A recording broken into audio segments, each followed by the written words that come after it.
Hello, everyone. This is Rick with the Cyber Pro podcast. I'm excited for my guest today. Remember, this is about 5 questions in a little less than 9 minutes because hackers never sleep. First question, Kayne, who are you and what do you do? Hi, my name is Kayne McGladrey. I am the advisory practice manager for cybersecurity at Ascent Solutions. I'm also a senior member of the Institute of Electrical and Electronics Engineers and an executive advisory board member on TAG Northwest, which is a local technology advocacy group, and also the CS Hub Online, which is a cybersecurity media publication. I've been working in cybersecurity since we called it information security. Actually, I think some of your viewers will probably appreciate that distinction. Question number two, what's the best thing about being a cyber expert? There's a few. I think, though, if I really come down to it, the absolute best thing is getting up every day and knowing that you're making a difference, knowing that your actions that you take in a given day are going to help people, and that you're going to help people, you're going to help businesses, you're going to help communities, and that you really are. The thing is, coming from an information security background, it was always often relegated to the background. It was never a foreground activity. It was something that was underappreciated. It was something that was underfunded. And as we've moved into our modern world, the ability to make a difference by protecting a business or by protecting the data that's stored in that business of individuals, of medical data, of credit card information, all of that is just so rewarding. And it's something I think also that those of us who've been in the profession for a while, we take it outside of our normal day job, and we help our friends and we help our families also, both to understand what's actionable things that they can do in terms of defending their own privacy and in terms of protecting their own data, but also in terms of things that, they just can't do anything about. Like, there's some existential threats out there that individuals, you got nothing you can do. Sure, you can freeze your credit card report. I'm totally an advocate for that. But at the same time, that's not going to stop threat actors from exfiltrating your credit card data off of a manky website, right? It's just, at some point, you have to go, this is how much I can do as an individual. The rest of this is outside of my sphere of control. Kayne, question number three, cybersecurity. It's a buzzword, right? Everyone's saying it's top of mind, top concern. What does that mean to you? I think the recognition on the part of businesses these days is that you can't magic this away. It's not a project that's one and done. It's not a product that you go buy. It's not a thing that you can just check your box. I think that's the main thing. And as we've moved to a point of maturity in the past, let's call it a decade, I think businesses have started to recognize that you can either you have to take a risk view of the world, and there are certain risks that you're going to be able to mitigate. There are certain risks that you're going to have to accept, and there are certain risks that you're going to have to transfer to insurance.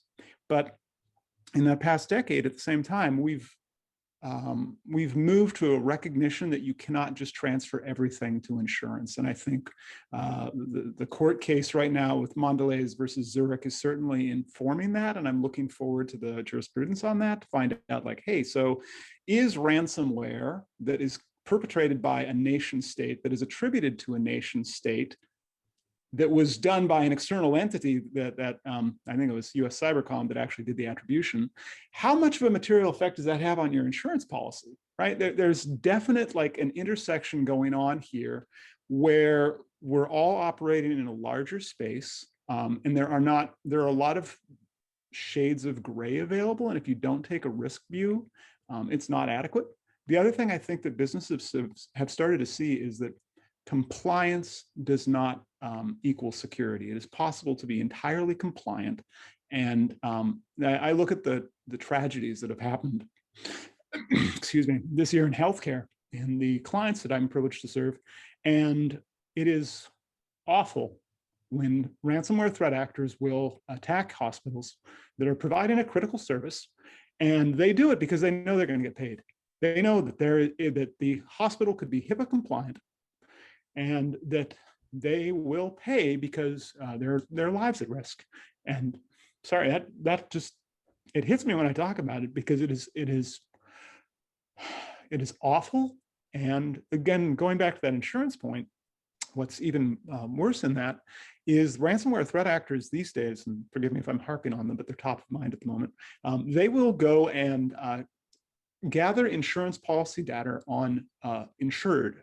And that way they can actually set the ransom based on how much they know they'll get paid. And then finally, they will ransomware the insurance company. So I think that anybody who, those recent Excellion breaches that occurred, where the Excellion file transfer appliance was, the data were stolen. If you were one of those insurance companies, go do a threat check on your environment right now. Like, go get hard into threat hunting, because it means you probably have threat actors operating in your environment. And it's not a question of if, but when. So again, it's that recognition that cybersecurity really can have a material effect both on businesses, but also on people. Question number 4 is, what piece of insight do you really want to share with our experts? I think the recognition I've had is I read a market report that said we'd spent $30 billion in VC funding and angel investor funding in the past decade. And I did, I just did a quick check and see, okay, did the number of breaches go up or did they go down, or did it? And they went up over the same time frame. We have $30 billion or more.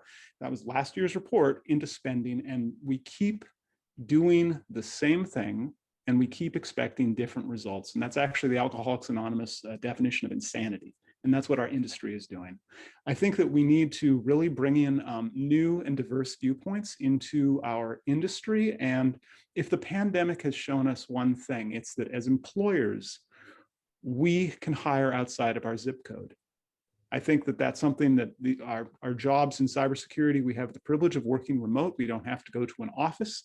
And as such, I think that employers really need to look at this as a meritocracy and say, okay, so, I want to go get the best talent at the top end of the scale, irrespective of zip code, but on the entry-level jobs, I think that something we need to keep in mind is that cybersecurity jobs are ultimately middle-class jobs, and those are jobs that are not going away. These are jobs that, if you're considering a career, this is not a job that is going to be lifted and shifted overseas. This is not a job that's going to be automated out of existence.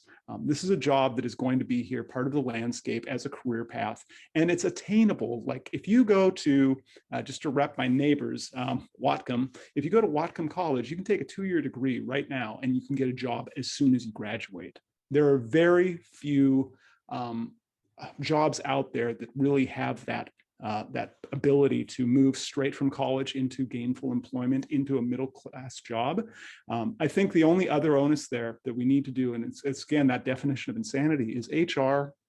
There needs to be a frank conversation between HR's view of what an ideal candidate is and what an acceptable candidate is. Because if there's one other problem we've seen around diversity in cybersecurity, is that the way the job descriptions are written tend to attract people who are going to wing it. And more often than not, that's men. Women will read a job description. There are published statistical research backing me up on this point. They'll read a job description and they'll say, I don't actually have, for an entry-level job, I don't have my CISSP and a decade of experience for an entry-level internship.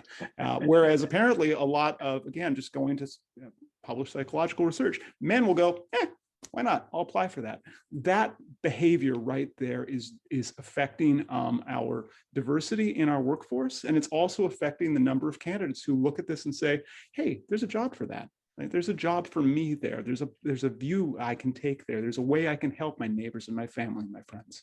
That's exactly what I think people need to hear. So thank you for that. Question number 5, what's your favorite piece of retro technology that just makes you smile?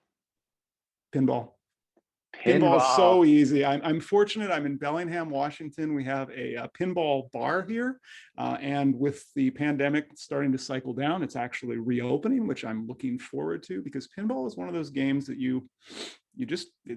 I've played video game versions of it. Heck, I've played pinball in VR. There is something tactile about that just makes me grin every time. Nice. Do you have a favorite pinball game? I do, actually. Haunted House from 1984. It was a 4-level pinball machine.